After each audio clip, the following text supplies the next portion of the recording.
Hey guys, it's your girl K Divine. I'm trying to make these messages like condensed a little bit because I've been trying to post for the last couple of days, but my videos keep getting distorted. And so I did a little test on my phone last night or yesterday. I did a little test with two videos, one being about a minute long and then one being about 5 minutes long, and they were fine. So I'm trying to keep this not too long. I'm gonna see if this works in 15 minutes. If it doesn't, I'm gonna come back and redo it. Um and do for 10 and see how that works and try to keep these shorter because y'all know I can talk a lot. Um just as a quick update, nothing has happened as of yet. I'm still just trying to figure some things out. My ex did call me last night, but I still didn't answer because I know that they just trying to get in contact with me. I miss my daughter, but I know that they're using her as a tactic to try to like get information out of me just so they can utilize that against me or whatever. Because, like I told y'all before, the reason why I'm in this situation right now is because of them. Which they wanted this for me in the first place. Like, this is what they were hoping they were really hoping I would be on the street. This time around, I'm at least in my car.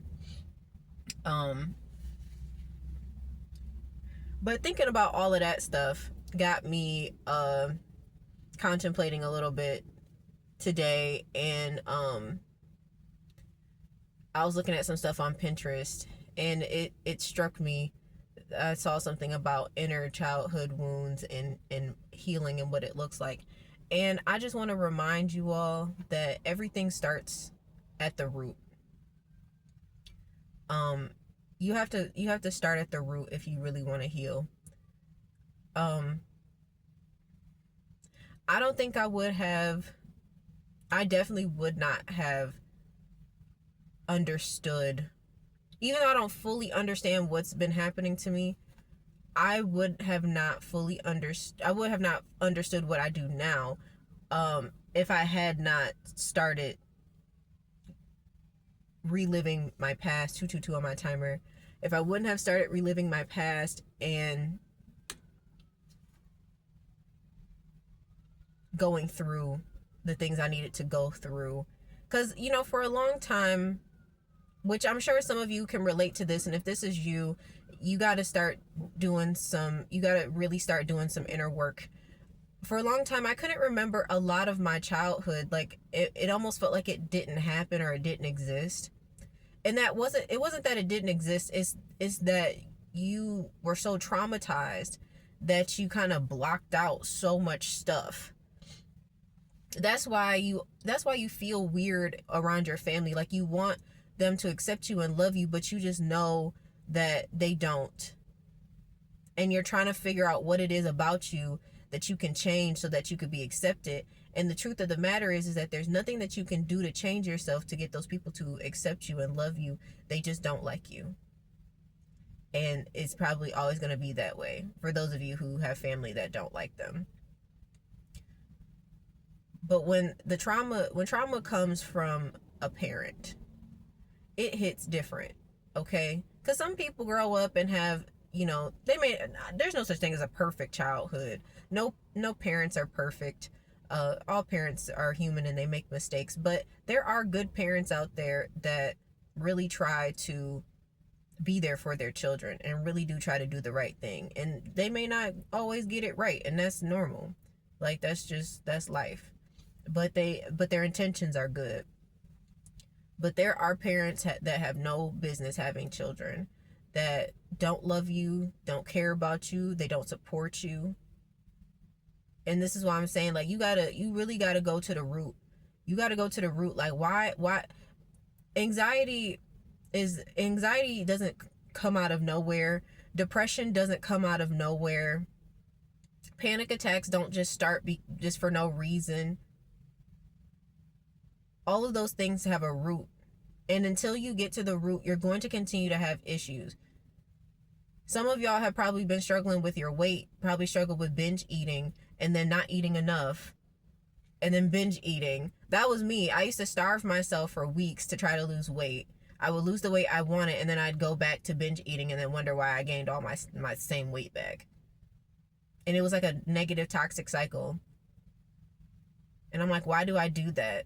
It was because when I was younger, one of my mom's ex-husband called me fat when I wasn't fat at all. Or I used to get a little pudgy when I would get going into my growth spurts or whatever.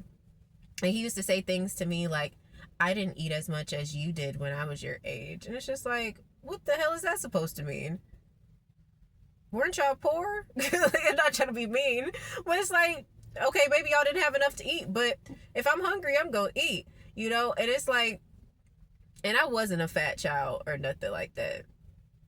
I was not fat. I wasn't overweight or anything like that. And so I struggled with my self-image for a very long time. For a very, very, very long time. You got to start at the root. The root, 555 on my timer.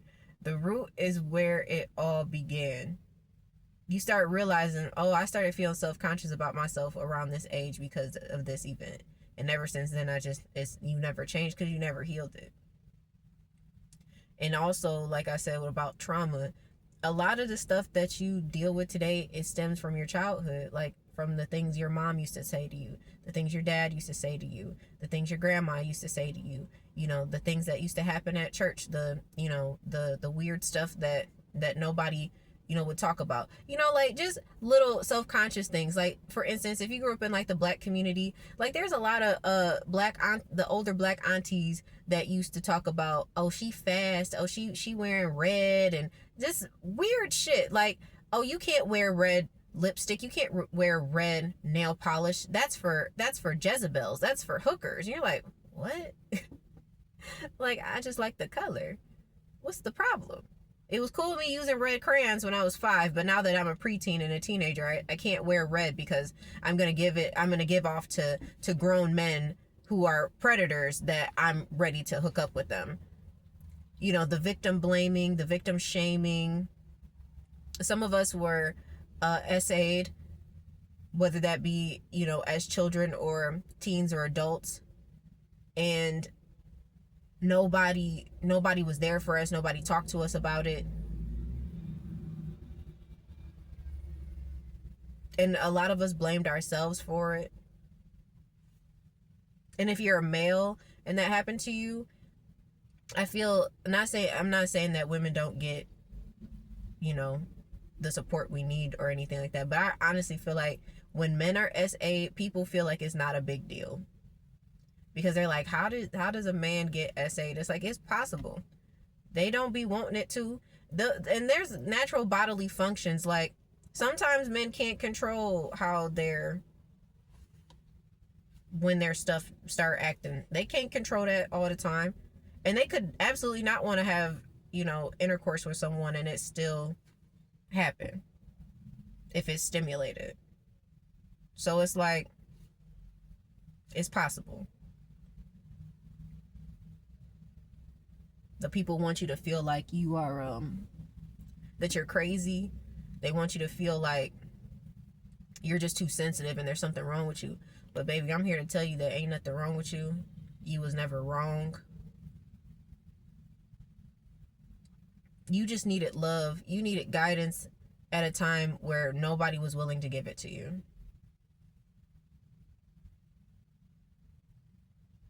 I'm sorry, Tori's over here just laid out.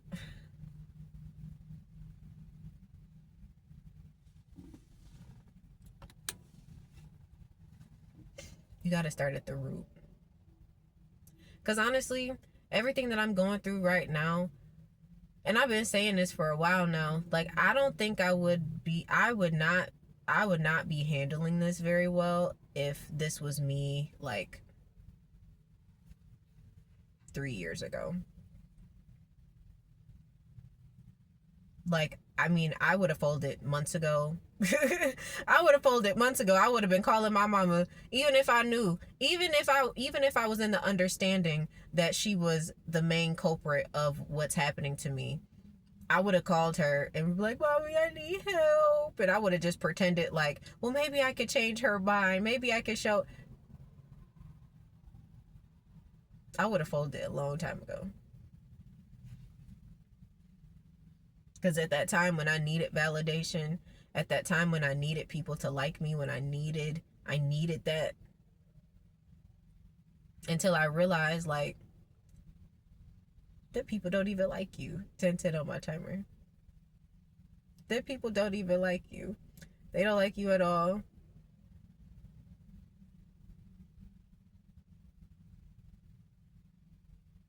I'm sorry, there's a card.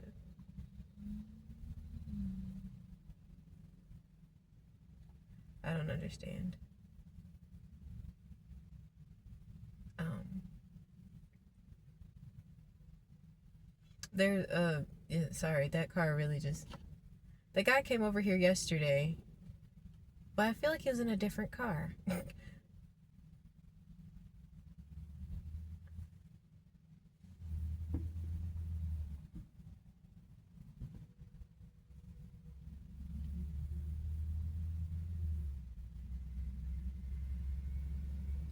I'm sorry, this is just a quick. I think there are people who are shocked that I'm still here and still going. I don't know. I'm not really sure. I'm not sure what people are thinking right now. But for me,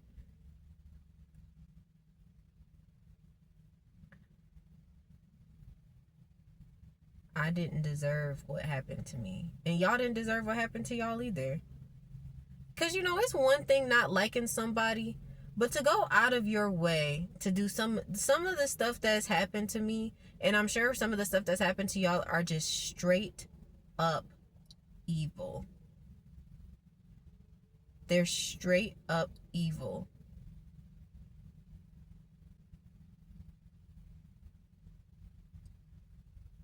There's no ifs, ands, or buts about it. It's just straight up evil. Okay, I just saw a person and then they disappeared. Weird. Oh no, there they go.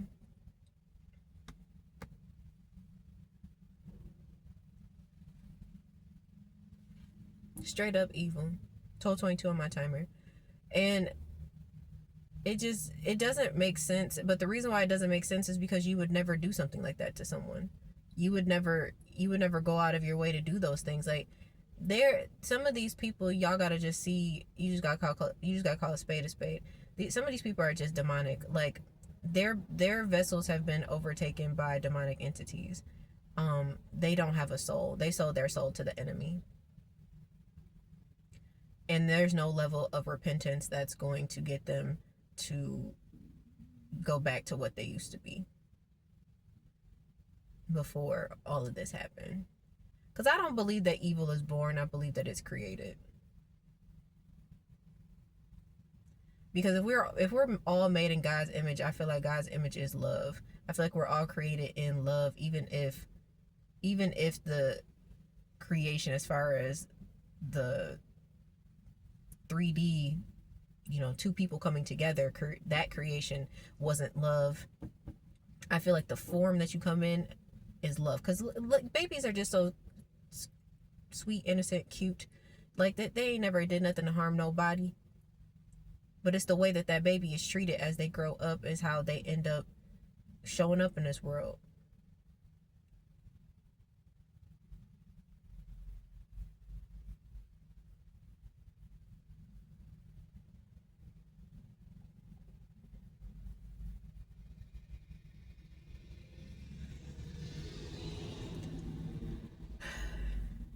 It's gonna be okay. I don't know how it's gonna be okay, but it's gonna be okay, y'all. But y'all gotta do y'all root work. If you wanna make it out of these toxic cycles, if you wanna make it out of these toxic environments, you gotta do your root work. And it's not gonna be easy. It's definitely gonna be rough, but I promise you it'll get better. Tori's going to the back. Can you say hi to the camera? But I hope that you guys have a good day. I'm gonna try to do some stuff and figure out some things for myself. But I love y'all. I'll talk to y'all soon. Also, the temperature immensely dropped. It's like 60 something degrees right now, which actually is quite refreshing because I don't have to turn the car on. I don't have to run the air. That is amazing. I think the next couple of days is going to be kind of like this. And it was raining. It rained all day. By the way, I slept for, I don't even know. I slept like more than 12 hours, like 14 hours. I slept like 14 hours, y'all. I came back to this spot around like maybe 4 or 5 yesterday, and I could not keep my eyes open. I just went to sleep. And like, like I said, like I know that Michael had texted me, or not texted me, he had called me, but I didn't I was so tired. I was like, even if I wanted to answer this shit, I'm not. And I just put the phone back and I went back to sleep. And then I finally found my little eye mask so I could block out the sun and all the other stuff. I slept so much better, y'all. I swear, I promise you, I literally slept 14 hours. I just woke up at like 9 something. I mean, I got up and down just like a couple of times, but like I slept. I didn't eat or anything last night. Nothing. Nothing. Shit is crazy. Especially after everything I've been through, I kind of needed that sleep. So even though it wasn't the most comfortable sleep, I needed that sleep. I don't know why. I just could not keep my eyes open. I was like, I need to lay down. I just need to lay down. But if I have more updates for y'all, I'll let y'all know. But I love y'all. It's your girl, Kata. Bye. Bye.